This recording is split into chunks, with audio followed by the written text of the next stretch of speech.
Hi, this is Brendan from Watto Training, and in this tutorial we're going to take a drive from the Cairns Transport Department around the surrounding streets. And I'm going to conduct a commentary drive. I'm going to identify any road signs, signals and markings, any traffic hazards and how I respond to those.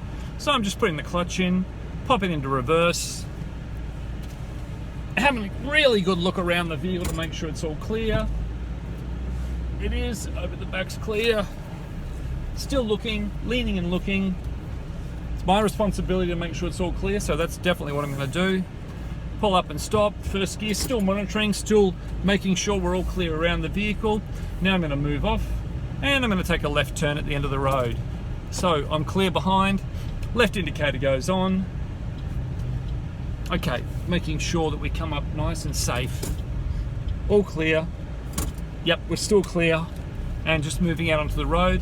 And I'll keep my left indicator on and jump straight into this left lane immediately.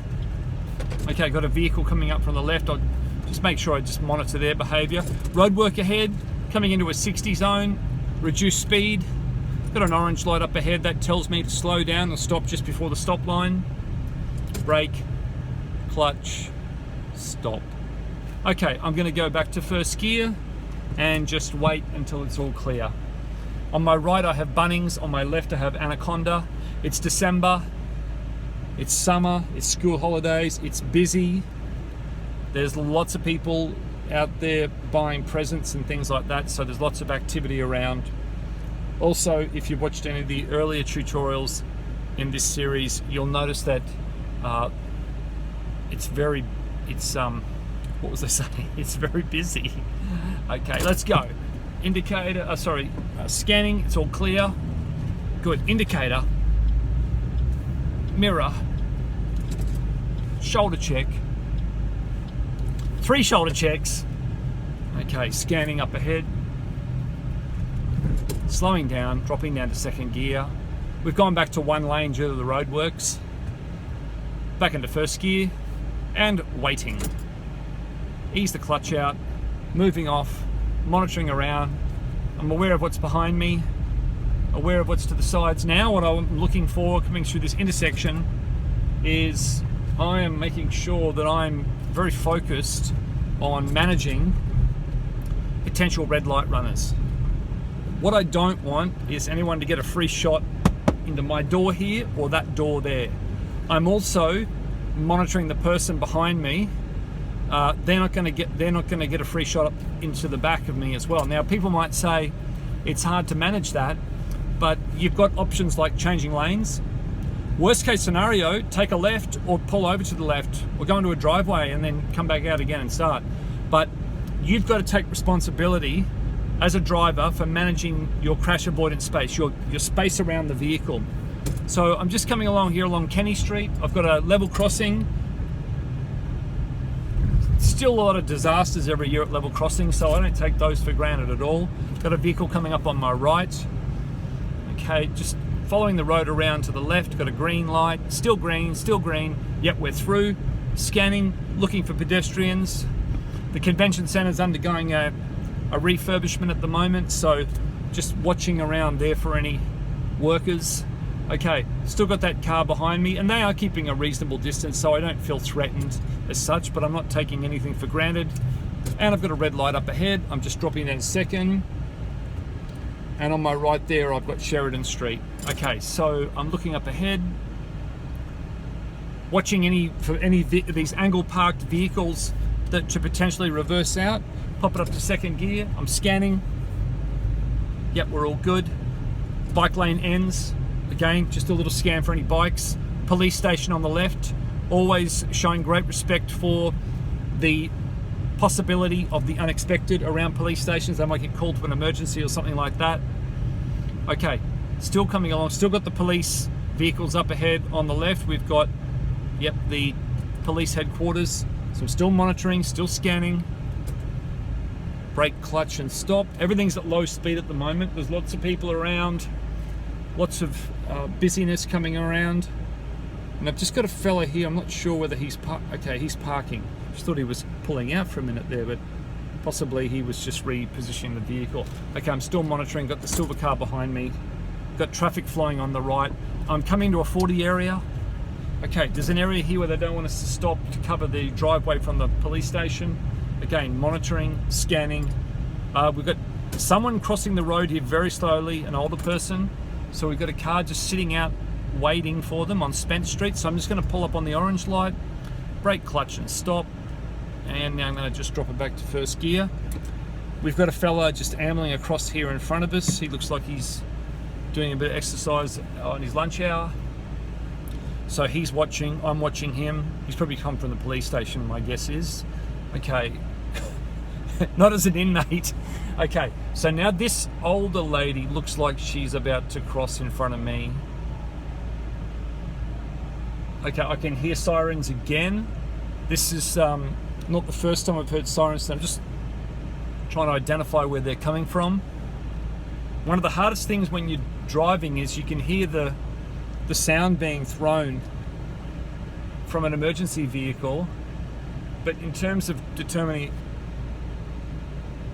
where it's coming from can sometimes be difficult. The sound could also be echoing up and down the streets as well.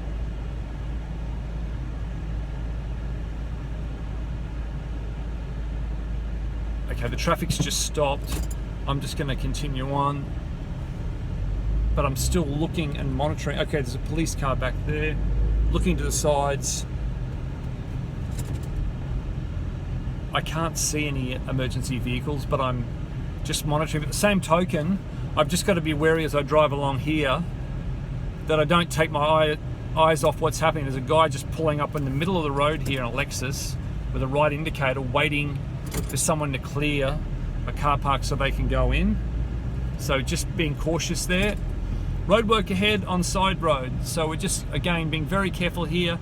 It's Sheridan and Shields. This is a really busy intersection, this one, it's a big one. Okay, scanning to the sides. Still got cars parked on angle parking on the left. So I'm watching. The big four-wheel drives sit a long way out and they can be back. Okay, there's a car trying to back out here. So I'm just gonna sit to the right of my lane so that driver can see me early and can take action. Okay, we're still going along. Orange light. Drop it down a gear. Just coming up nice and steady, still monitoring, brake, clutch and stop. We're on the intersection of Sheridan and Appland Street, so I'm just going to drop it back into first gear. I'm still monitoring for any unexpected, looking for any motorcycles coming up the middle, looking for any cyclists going down the left, wary of any pedestrians as well. So I'm just still waiting. I'm still on the red light. Still keeping our eyes and ears open.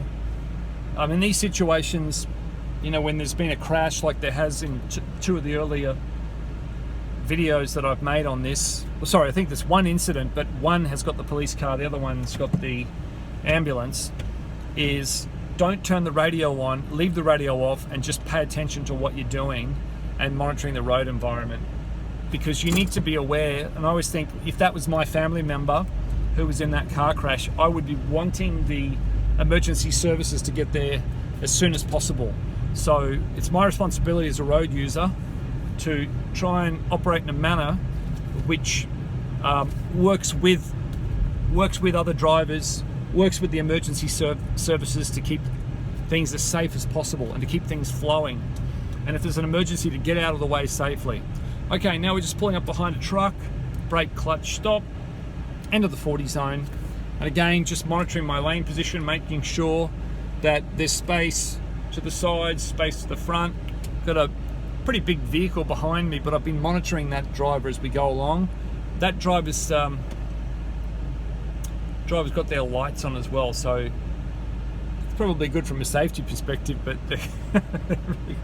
they're pretty bright. I wish I had my sunglasses on.